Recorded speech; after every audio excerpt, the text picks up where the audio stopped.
जय श्री राम। जय श्री राम। तुम डाउट रोचे तथापि जी चाहूँ क्लीयर करने जे जीवात्मा जहाँ कहते जीव रूप जड़े पुरुष अच्छी से जीवात्मा आउ गोटे स्वतंत्र गोटे प्रकृति अच्छी आउ जड़े सृष्टि की जी चलाउछन्ति से ईश्वर अच्छा परमात्मा अच्छा आ चतुर्थ कथाटा रोचे जे चैतन्य ब्रह्म बा चैतन्य ब्रह्म ज्ञान स्वरूप अच्छा यही हूँ कथा आम शरीर ताकू पूर्ण भाव न बुझे अड़ुआ हम जापर जे आम जदि जीवात्मा होता तो जीव होता आम आत्मा को काटी दिया आम जो जीव होता जीव स्वरूप ताहले आम गुरु कति कहीं शुणापी आसवा मत एटा दुख लगुच आ संसार मत भल लगुनि क्षणिक कथा नुह बहुत लोग क्षणिक अच्छी भल लगे फिर क्षणिक भल लगे नहीं जो मान को परमानेंटली सृष्टि भल लगुना से कहीं लगुना से तो सही संसार से भीतर लोकटा ना तो कहीं भल लगुनि ना ता भीतर आउ किए अच्छी ताकू सी सही पारने से कहे ना मत भल लगुनि ता अर्थ आत्मा अच्छी तेणु आत्मार स्वाभाविक हूँ आनंद तेणु से जो संसार भितर जी आनंदरा पाइलानी सी एक बाट खोजुची गोटे आनंद कौट मत मिल तेणु ताकू जीवात्मा कहुची कहीं जीव रूप थी भी आनंद को से खोजुची तेणु जीव रूप जब से था से आनंद खोजता ना सी कहीं आनंद खोज तार तार स्टेज से कहीं खोज जमी नर्दमार कीटटा तार से स्टेज से कहीं आउ गोटे भल खोज आम कि भलटा खोजुन किए खोजुची ना आम नुह ता भर जो आत्माटा खोजुची बुझे लगे ताली कहीं खोजुची ना ये जो आत्माटा ये जो मझे जो जड़ प्रकृति रहा जड़ से आत्मा नुह ये कौन प्रकृति कौन जड़ ना तार किसी कर शक्ति ना ये गचर किसी कर शक्ति ना तार जड़ जड़ जिनस अच्छी से मैंने जड़ जिनस को ये मोर कहीकि रही जीव ताकू मोर कहीकि रही शरीर को नियो बा ब्रह्मांड को नियो ये मोर कहीकि रही कि तार से नुह जदि तार होता तो आनंद दे दिंता तेणु ये ता सहित रहीकि से कौन हो जाए संश्लिष्ट हो जाए उभय भितर जो मिश्रण होताकू ही जीवात्मा रूप से आम भोगुंट आउ जो तृतीय कथा जो रहिले परमात्मा सी प्रकृतिर सहित जड़ित नहांती से प्रकृति भिन्न होती तेणु से प्रकृति भिन्न केवल हो से परमात्मा आम प्रकृति सहित जड़ित थी आत्मा तेणु जदि उभय सी जमी प्रकृति बाहरी गले आम जो बाहर जावा आत्मा परमात्मा एक है ना तेणु आम कह छोटिया कथा नुह जे मानी नहीं आम भर से अज्ञानता से मन दे तापर ये तीन को छाड़े आउ फिर चैतन्य ब्रह्म अच्छा है कि जे ब्रह्म स्वरूप अच्छा पढ़े सब बहरे एमती अच्छे तेणु ये बाध्य जमी तुमको परिचय दूसरी तुम के मु पचारे ना मु कल्पतर है नाटा से आपे कह तुम्हें क्या पुओ ना दैतर राम पुओ से कह तुम पुओ किए ना सत्यव्रत अर्थात कार से बापा होची कार पुओ होची कार जेज होची कार स्वामी भी होची माने कार केते केते दादा भी होची बहुत रोल से अच्छी से सबू एते रोल भीतर थाई कि ता रोलटा नहीं आ कौन है मो नाती कही जीवी कल नरी कौन हो मो नाती तो रोलटा देखेला ये हूँ अजा है चल चल मो पुओ तो ये बाप रोल देखा तुम्हें कौन गोटे यात्रा पार्टी गोटे रोल कर तुम तो ये रोल अच्छ गोटे घर भितर तुम करवा भी से रोल को ठाकुर ही पारिया बड़ कष्ट केते रोल माने झील सहित गोटे रोल पुओ सहित गोटे रोल स्त्री सहित गोटे रोल नाती सहित गोटे रोल माने केते रोल ता सहित ब्रह्मांड में केते रोल अच्छी एते रोल भीतर रही तुम कथा किए बुझ तुम किए बोली कहीं के खोज तुम तो तुम रहा तेणु मुझे कहूँ तुम आत्मा तुम हस लगुच मु कौन आत्मा मु तो हम कई से बुझी कि ରୋଲରେ ରହିଲା ବା ଯଦି ସେ ରୋଲରୁ ବାହାରିକି ସେ ନିଜକୁ ଖୋଜେ ମୁଁ କିଏ ତାହେଲେ ହେବ ମୁଁ କିଏ ଖୋଜିଲେ ସେ ଜାଣିବ ଆତ୍ମା କିଛି ଆଉ ତ ହେବନି ଖାଲି ଏ ବହିଟାକୁ ଧରିଛି ବୋଲି ବହିଟାକୁ ଛାଡ଼ିଦେଲେ ମୁଁ ପରିଷ୍କାର ବୁଝିଲେ କି ଏଇଟା ହେଉଛି କଥା ମୁଁ ଆଉ ଏତେ ସାଧନା କରି କରି କାହିଁ ଯିବି ସେଇ କଥାକୁ କହିଛି ତୁମେ ଏଇ ଜୀବ ରୂପଟାକୁ ଏଇଠୁ ଛାଡ଼ିଦିଅ ଯେ ଏଇ ଯେଉଁ ଶରୀରରେ ଯାହା ଥିଲା ହାଡ଼ କେତେ ଥାଉ ବା ରୋଗ ଥାଉ ସବୁ ଗଲା ନା ନାହିଁ ନା ତୁମ ପଛରେ ଗୋଟେ ପଳେଇଲା ତୁମେ ଛାଡ଼ିଦିଅ ତାକୁ ଯାହା ପାପ ପୁଣ୍ୟ କରୁଛ ତାକୁ ବିଲକୁଲ ମନରୁ ଛାଡ଼ ଶରୀର ଛାଡ଼ ଦେଖ ତୁମେ ପଳେଇବ ନାଇଁ ତୁମେ ଯେତେ କହିଲେ କ'ଣ ହେବ ମୁଁ ତ ଅମକେଇ କାମ କରିଛି ମୁଁ ଅମକେଇ କାମ କରିଛି ମୁଁ ତ ଏମିତି ନୁହଁ ତାହେଲେ ତୁମେ ଆତ୍ମା ହେଇପାରୁନ ତୁମ ଅତୀତକୁ ତୁମେ ମାଇଣ୍ଡରେ ରଖିକି ତୁମ ଦୋଷ ପାଇଁ ତୁମେ କହୁଛ ନାଇଁ ମୁଁ ଭଗବାନ ବୁଝିହେଲେ କି ତେଣୁ ନିଜକୁ ସେ ତା ଦୋଷଟାକୁ ସେ ମାଇଣ୍ଡରେ ରଖିଛି କିନ୍ତୁ ସେଇଟା ଗୁରୁ କଲା ପରେ ରହିବା କଥା ନୁହଁ ନା ସମସ୍ତଙ୍କର ଥାଏ ଗୁରୁ କଲା ପରେ କେଉଁଠୁ ହେଲା ଧର ଗୋଟେ ସ୍ତ୍ରୀ ଝିଅ ବାହା ହେଇସାରିଲା ପରେ ପୁରୁ ଯାହାକୁ ଭଲ ପାଉଥାଉ ବାହା ହେଇସାରିଲା ପରେ ଆଉ ସ୍ୱାମୀ କେଉଁଠୁ ହେଲା ସ୍ୱାମୀ ତ ଜଣେ ତେଣୁ ଗୁରୁ ଯେତେବେଳେ କରିସାରିବ ଆଉ ଫେର ଆଗ କଥାଟା ଫେର ଫୋନ୍ କରିକି ଘରେ ଝଗଡ଼ା କରିବୁ ନା କ'ଣ ଜଣେ ଜଣେ ଭଲ ପାଉଥିବେ ବାହା ହେଇଯାଇଛନ୍ତି ଫେର ଫୋନ୍ କରିବେ ସେଠୁ ତା ସ୍ୱାମୀ ବିଗିଡ଼ିବ ଘର ଭାଙ୍ଗିବ ଇଏ ହେଉଛି କ'ଣ ତାକୁ କହନ୍ତି ତୁମେ ଗୁରୁଙ୍କୁ ଗୁରୁ କଲା ପରେ ଫେର ଦୁନିଆ ଆଡ଼େ ସେ କ'ଣ ମାନେ ସିଏ କଥାଟେ କିଛି ନାହିଁ କିନ୍ତୁ ଫେର ତୁମ କଥାରେ ସେଇ ପୂର୍ବର ପାପଟା ରହିଲା କେମିତି ମୁଁ ତ ନାହିଁ ମୁଁ ତ ଆତ୍ମା ମୁଁ ଆତ୍ମା ଗୁରୁ କହିଲା ଦିନ ଆତ୍ମା କହିବା କଥା ମୋ ପାଖରେ କେଉଁଠୁ ହେଲା ଦୋଷ ଗୁରୁ ହାତ ମାରିଲେ ମକାର ତ ବ୍ରହ୍ମ ବିଦ୍ୟା ଜପତି ଗୁଣ ମାନେ ଗୋଟିଏ ଯେତେ ମୁହୂର୍ତ୍ତରେ କ୍ଷଣ ମୁହୂର୍ତ୍ତରେ ତୁମ ପାପଟାକୁ ବିନାଶ କରିଦେଲେ ଫେର କେଉଁଠି ତୁମ ପାପ ଆଇଲା ଆଉ ତୁମେ ଆତ୍ମା କାହିଁକି କହୁନ ନା ଯେତେ କହିଲେ ଭାଗବତ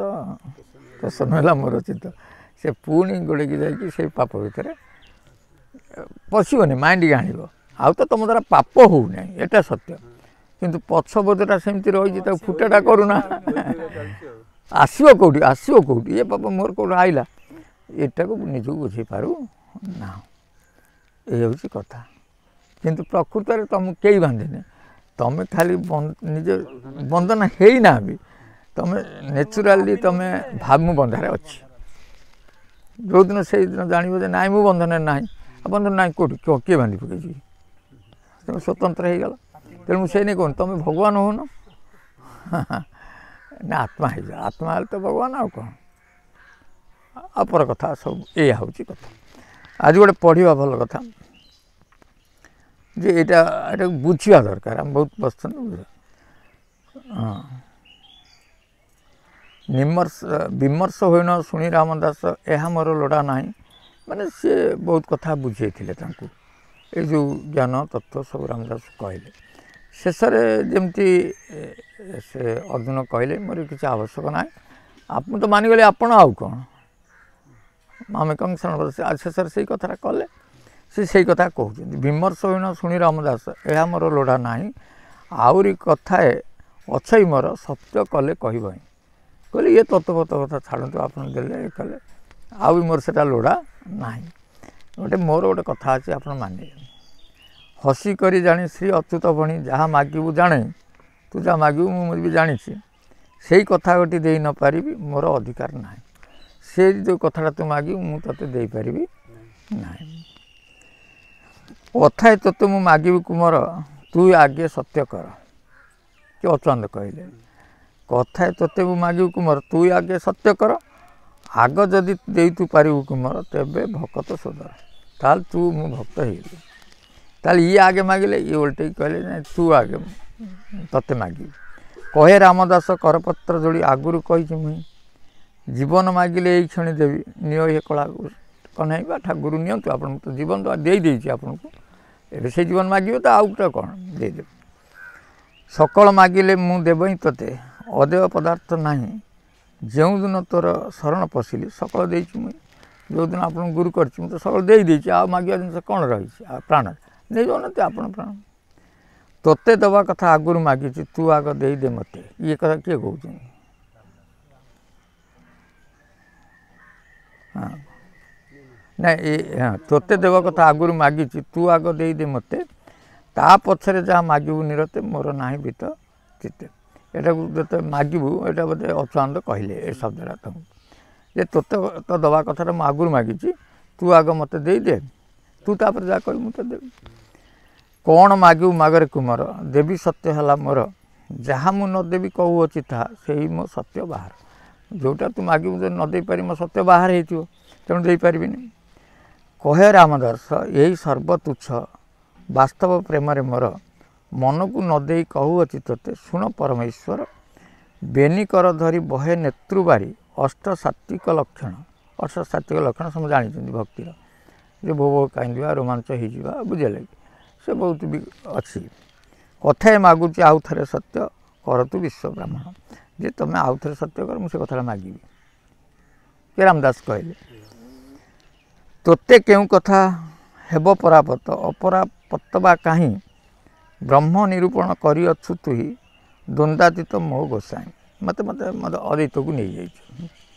ଇଏ ଐଶ୍ୱର୍ଯ୍ୟ ଧନ ମଣୁଅଛି ହୀନ, ଏ ଯେଉଁ ଆପଣ ଐଶ୍ୱର୍ଯ୍ୟ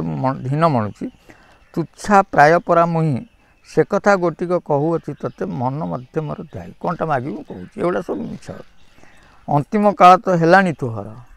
ଯେତେବେଳେ ମହାପୁରୁଷଙ୍କର ଅନ୍ତିମ କାଳ ଆସିଗଲାଣି, ଆଉ ଛାଡ଼ି ଇଚ୍ଛା ଆସିଗଲାଣି ଯେ ପଳେଇବେ। ଅନ୍ତିମ କାଳ ତ ହେଲାଣି ତୋହର, ତାହା ଜାଣିଅଛି ମୁହିଁ। ରାମଦାସ ଜାଣିପାରୁଛନ୍ତି ତାଙ୍କ ଗୁରୁଙ୍କର କଥା। ଏତେ ଦିନ ଥିଲି ତୋ ପଦ ଯୁଗଳେ, ଦାରୁଣ ଦୁଃଖକୁ ପାଏ। ସେ କହିଛନ୍ତି, କହୁଅଛି ତୋତେ ବୃନ୍ଦାବନ ଦିନେ ନ ଛାଡ଼ିବି ତୋତେ କାହିଁ, ମୋର ବେଳ ତ ବହୁ କାଳ ଅଛି, ତୋ ବେଳ ଗଲାଣି ପାହି। କାହିଁକିନା ଇଏ ଛୋଟ ଥିଲେ କିଏ ରାମଦାସ। କିସ ତୁ ନ ଦେବୁ ସତ୍ୟ ରଖିଥିବୁ, ସେ କଥା ପରା ଗୋଚର, କହେ ରାମଦାସ ନ କହିଲେ ତୁଇ, ନତେ ଯିବି ତୋ ପୟର। କହିଲେ ଅଚ୍ୟୁତ କୂଟ କରି ସେ ତ 10 ଦିନ ଅନ୍ତରରେ, ଏଇ 10 ଦିନ ମୁଁ ଆଉ ରହିବି, ମାଗିଲେ ମୁଁ ଦେବି ନିଶ୍ଚୟ କହିତା ଶୁଣିତା, ଫିଟାଇ ସଂଶୟ ତୋରେ। କହେ ରାମଦାସ ଐଶ୍ୱର୍ଯ୍ୟ ଅବଶ୍ୟ, ତ୍ରୈଲୋକ୍ୟ ଦୁର୍ଲଭ କରେ, ତୋର ପଦ ଦେଖି ତେଜିବି ପରାଣ, ଇଏ ସତ୍ୟ ଅଟେ ମୋର। କ'ଣ ବୁଝିହେଲେ କି ମୋରେ ଏ ଯେଉଁ ପଦକୁ ପଦ ପକାଇଛନ୍ତି, କହେ ରାମଦାସ ଐଶ୍ୱର୍ଯ୍ୟ ଅବଶ୍ୟ, ତ୍ରୈଲୋକ୍ୟ ଦୁର୍ଲଭ କରେ ଲେଖିଛନ୍ତି, ତୋର ପଦ ଦେଖି ତେଜିବି ପରାଣ, ଇଏ ସତ୍ୟ ଅଟେ ମୋହର। ମୋର ଲେଖିଛନ୍ତି ମୋର। ତାଙ୍କ ପାଦକୁ ଧରିକି ସେ ମରିବା ପାଇଁ ଚାହିଁଲେ, ତ ପାଦଟାକୁ ମୁଁ ଧରିକି ମୋ ପ୍ରାଣଟା ଛାଡ଼ିବି, ଏଇ କଥା ମାଗିଲେ। କିନ୍ତୁ ବହୁତ ସାନ କାଠାରୁ ଅଛନ୍ତି, ଅଚ୍ୟୁତାଙ୍କର ଅନ୍ତିମ କାଳ ଆସୁଛି, ଇଏ କହୁଛନ୍ତି ଯେ ମୁଁ ତୁମ ପାଦ ଧରିକି ମରିବି। ହଁ ମରେ ତୋ କରରେ ନେଇ କାନ୍ଧରେ ପକାଇ ସମାଧି ଦେବୁ ତୁ ମୋତେ, ମାନେ ତୁମେ କାନ୍ଧରେ କାନ୍ଦିକି ନେଇ ସମାଧି ମୋତେ ଦେବ। ଅନ୍ୟ ଶିଷ୍ୟ ଅଛନ୍ତି ତୋତେ ସମାଧିବେ, ବିରହ ନବାଧୁ ମୋତେ। ଆପଣଙ୍କ ଆଗରୁ ମୁଁ ଚାଲିଗଲେ 10 ଦିନ ଆଗରୁ, ମୋ ବିରହଟା ଲାଗିବନି, କାହିଁକିନା ଚରଣ ତଳରେ ମୁଁ ପଡ଼ିଛି ବହୁତ ଦିନ ଦୁଃଖରେ, ଆଉ ଆପଣ ପଡ଼ିଲେ ବଞ୍ଚିପାରିବିନି। ତେଣୁ ମୁଁ ଆପଣ ପାଦ ଧରିକି ଆଗେ ମରିଯାଏ, ତାପରେ ଆପଣ ମୋତେ କାନ୍ଧରେ ନେଇ ପୋତି ଦେବେ, ତା 10 ଦିନ ଭିତରେ ଆପଣ ଯେତେବେଳେ ଗଲେ ଅନ୍ୟମାନେ ଆପଣଙ୍କୁ ନେବେ। ଏଇ କଥା ସେ କହିଲେ। କହିଣ ପ୍ରସିଦ୍ଧି କରନ୍ତି ଯେ ସିଦ୍ଧି, ଏକାନ୍ତରେ ଥାଅ ବସି, ଦେଇ ନ ପାରିବି କହୁଛି ପୂର୍ବରୁ, ତୋତେ ମୁଁ ବରଦ ଶଶୀ। ଏଟାକୁ ମୁଁ ଦେଇପାରିବି ନାହିଁ। କିଏ କହିଲେ ଅଛନ୍ତି। ପ୍ରୟାଣ କାଳରେ ତୋର ଏକା ସାର, ହେବ ଏ ପଦ ଯୁଗଳ, ଏଟା ହେବ ଯଦି ମୋ ପ୍ରୀତିରେ ଥାଉ ନିରନ୍ତର, ନ କର ଆଉ ଜଞ୍ଜାଳ। କହି ବଟପୁଟେ ବସିଲେ ନିରୋଳେ, ଗୁରୁହିତ ସାଧନାରେ, ଚାହୁଁ ଚାହୁଁ ମୂର୍ଖ ଉଠ ହୋଇଗଲା, ଆଉ ବଚନ ନ ସ୍ଫୁରେ। ପାଦକୁ ଆଉଁସି, ଆଉ ବଚନ କହିଲେନି, କିଏ ଊର୍ଦ୍ଧ୍ୱଗାମୀ କିଏ ହେଇଗଲେ ଅଚ୍ୟୁତାନନ୍ଦ। ପାଦକୁ ଆଉଁସି ରାମଦାସ ବସି, ଜ୍ୟେଷ୍ଠ ମାନେ ଅବତିଂଶ, କେଉଁଠି ଗୋଟେ ଭୁଲଭାଲ ଲେଖିଛନ୍ତି, ବୁଝିଲେ। ଜ୍ୟେଷ୍ଠ ମାସରେ ବୋଧେ ସେ ମହାପ୍ରାଣ ହେଇଥିଲେ। ଅବତିଂଶ ଏକାଦଶୀ ଦିନେ ଅନ୍ତର୍ଦ୍ଧାନ ହେଲେ, ସ୍ୱର୍ଗେ ଦେଖନ୍ତି ତ୍ରିଦଶ। ତ୍ରିଲୋକରେ ଦେବତାମାନେ ଦେଖୁଛନ୍ତି, ଅନ୍ତର୍ଦ୍ଧାନ ହେଇଗଲେ। କିଏ ଅଚ୍ୟୁତାନନ୍ଦ ହେଇଗଲେ। ସମାଧି କି ଜ୍ଞାନ ଅଜ୍ଞାନ ହେଲେ ବା, ରାମଦାସ ନ ଜାଣେ, ସେ କ'ଣଟା ଘଟିଲା ସେ ବି ନ ଜାଣେ। ବେନି ପାଦ ଧରି ଉତ୍ତରେ ସୁମରି, ନିଜ ପ୍ରାଣ ବିସର୍ଜନ। ସେଇଠି ବସୁ ବସୁ ଇଏ ବି ତାଙ୍କ ପାଦକୁ ଧରିକି ପ୍ରାଣ ବିସର୍ଜନ କଲେ। ଶୂନ୍ୟବାଣୀ ସେ ତ ହୋଇଲା ସମ୍ଭୂତ। ଦେଖ ଏବେ ପଢ଼ୁଛି କେମିତି କଥା। ଏକାଦଶୀ ଦିନେ ଅନ୍ତର୍ଦ୍ଧାନ ହେଲେ, ସ୍ୱର୍ଗେ ଦେଖନ୍ତି। ଏଇ ଯେଉଁ ଦେଖନ୍ତି ଅଚ୍ୟୁତାନନ୍ଦ କହୁନାହାନ୍ତି, ଅଚ୍ୟୁତାନନ୍ଦ କାହିଁ କହିବେ, ଏଠି କିଏ କହୁଛନ୍ତି? जे अंतर्धान हो गले स्वर्ग देखती देवता माने ये किए कहूँ तो रामदास कहूना कि आउ किए कहूना रामदास कहते कि जे स्वर्ग देखी देखुं मु पाद धरिकी चलीगली एक रामदास कहूना अचानक कहले कि जे मुझे ऊर्ध्वमुखी हो गली ये कथा सी भी कहूना ताल कौच किए कथाटा तृतीय व्यक्ति किए कौच जे बेनी पाद धरी उच्चरे सुन निज प्राण विसर्जन से निज प्राणटा भी से विसर्जन कला किए आगे अचानक तार ऊर्ध्वगामी हो गले तापर रामदास पाद को धरी से विसर्जित हो गले गली कौन ये कहते कि नहीं गले रामदास हाँ गला हाँ शून्यवाणी से तो होइला संभूत पाशे द्वादश गोपाल ये दी जन शून्य हो गले पाखे द्वादश गोपाल थिले चाहूँ चाहूँ अंतर्ध्यान हो गले ये गुरु शिष्य जुगल चाहूँ चाहूँ अंतर्ध्यान हो गले चाहूँ चाहूँ अंतर्ध्यान हो गले ये गुरु शिष्य जुगल कहूना से आम दी जन अंतर्ध्यान हो गलु आउ जन कहे से अंतर्ध्यान हो गले ताल से व्यक्ति किए तार तो बही लिखाई था द्वादश गोपाल लिखी ये तो बही लिखाई महापुरुष से अच्युतानंद दास कृत मालिका ताले ये जो कथा को लिखिला किए छाड़ा आम सारी दियो नंद को कहती शून्य बसन तुम्बे एकादश सुत एक उत्कल तेजिन मणिकर्णिकार सर्वे तत्व हुआ रत मणिकर्णिका से तत्वर अर्थ 13 जन्मे सार एलीला प्रसार जेकाले होइब जाई 12 जन्म लीला सब पाशर शून्यवाणी हेले कही जो तुम जन्म हम तुम जापर रामदास सी भी जापर आम के धाम जो शून्यवाणीटा हम तुम जान शून्यवाणी माने आकाश में किए कहबनी तुम शून्य भितर गुरु जो शून्यता को अनुभव करेंगे शून्य जाकि आसो तुम या कि जहाँ कर जे कि तुम गुरु एठी अच्छा शून्यवाणी से क्या कथार हेनी शून्यतार हम रामदास कर धरी निरंतर बटपुटे रहिले चित्तपुलाती नेमाल बटे अंतर्ध्यान हो गले यही जो शब्द कहले प्रथम देखते प्रथम से लोग मु सब कही जे निराकार पद ध्यान कहते मत गिर शुण रामदास कहीदेवा ते 13 जन्म निराकार 13 जन्मटा निराकार 5 दिन लंजान क्षेत्र पर जानू से दिन कली धर्म उदय हे 9 दिन तर कामाक्षी उदय काल को जानू से दिन आंबर उदय आंबर मोर आंबर यही शब्द को व्यवहार कर बही भितर पुणी केते जगह देखला सी आंबर ना आउ जन कहूँ अचानक एमती थे किंतु कृत हूँ अचानक तेणु मो कहबार कथा जे ये दुईटा कथा आम प्रश्न आसूँ जे ये जो कथबार्ता होते आपको शुणुला किए लिखुला किए जी शुणिकी कथा लिखी आउ भल गीते कलर करी कवि जड़े थी ना ना से कवि होता द्वादश गोपाल थी बा कहाँ क्या भितर ऐश्वर्य शक्ति सृष्टि होता लिखे कहीं सीधा कृत बोली लिखि दौरान ना मो कहबार कथा हूँ ये जो अंतर्ध्यान हो गले शून्य दे हो गले ये जो लेखाला पुणी समाधि आईला कौटी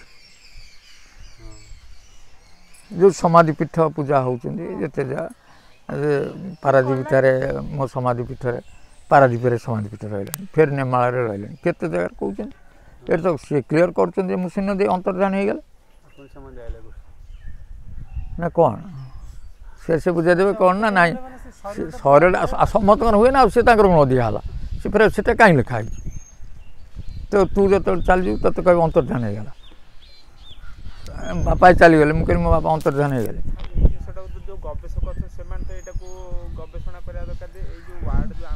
हाँ अंतर्ध्यान होती ना शून्य शून्य हो गले अंतर्ध्यान हो गले अंतर्ध्यान मान कौन ये अच्छा ये ना अंतर्ध्यान मान कौन कि नहीं हाँ शरीर सहित अंतर्ध्यान हो गले माने ये शरीर आउ रहा ना ये शून्य पड़ेगा समाधि है किए से जो सरला जो सारिदे तुम 13 जन्म शुण फास्ट को पलि आस शून्य निराकार हो गले समाधि कौटी गला सेमती तो राम ठाकुर समाधि देखा कृष्ण ठाकुर समाधि देखा जमी घर फर देखा समाधि पीठ देखना आंकर फिर समाधि पीठ कौटी आएगा कथा बुझ ना सी जल जल पशिगले हाँ जल द्वारा से उपरू पलैले राम ठाकुर जाइए कृष्ण ठाकुर तो दाह कराला आउ तापर आंकु देखा ଇଏ ବି ଠାକୁର ନା ନାହିଁ ନିରାକାର ନିଜେ ଠାକୁର ଅଛନ୍ତି କ'ଣ ମଣିଷ ସେ ଠାକୁର ଇଏ ତ ଅନ୍ତର୍ଧ୍ୟାନ ହେଇଗଲେ ଗୁରୁ ଶିଷ୍ୟ ଫେର ସମାଧି କେଉଁଠି ଆସିଲା ଏତେ ଘଟଣା ହେଉଛି ଏଇଟା ହେଉଛି କଥା ସେଇଆକୁ ବିଚାର ରଖିବ ମୁଁ କହୁନି ଏଇଟା ମୁଁ ବିଚାର ରଖ ଜୟ ଶ୍ରୀରାମ। ଜୟ ଶ୍ରୀରାମ।